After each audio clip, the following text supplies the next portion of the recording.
I remember a buyer back in 2020 who knew exactly where they wanted to live, but were also fully aware that the area came with a high flood risk potential. Now, instead of viewing every property in their search area and letting their heart drive the decision, they took a very different approach.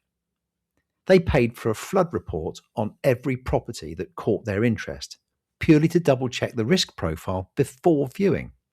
That allowed them to walk away from some properties immediately, build a much shorter shortlist that worked for them on paper, and then only book viewings on the homes that best matched their tolerance. This was a rare client and a true early adopter of our services.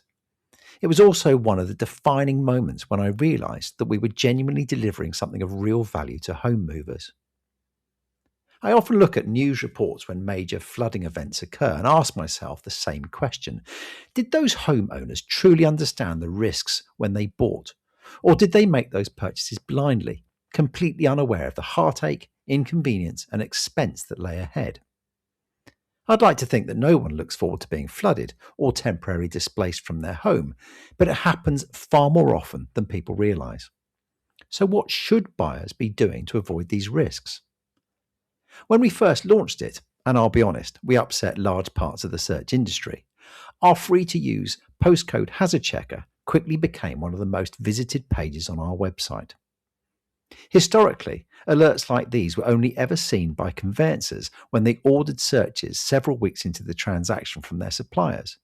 Even then, the information often wasn't shared with the buyer until much later, far too late, given that the commitment to buy had already been made.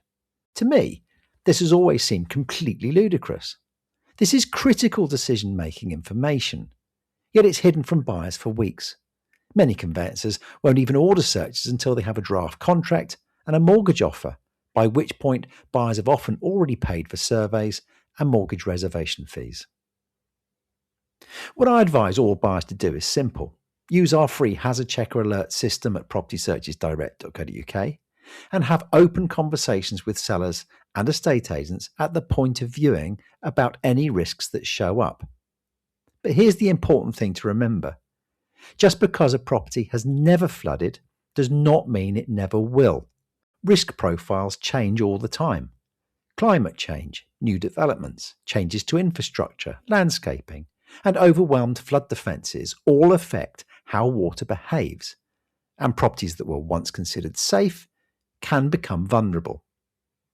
Now, if you want to properly understand environmental risk, we offer a range of reports that show exactly what you could be living with and, just as importantly, how those risks could impact the future value of your home.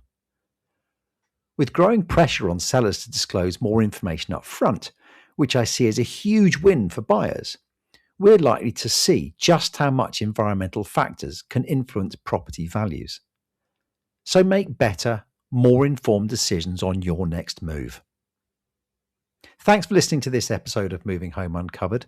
If you found this useful, subscribe so you don't miss future episodes, and head over to propertysearchesdirect.co.uk/podcast to send me your questions. I'll cover them in future episodes to make moving home a smoother, less stressful experience for everyone.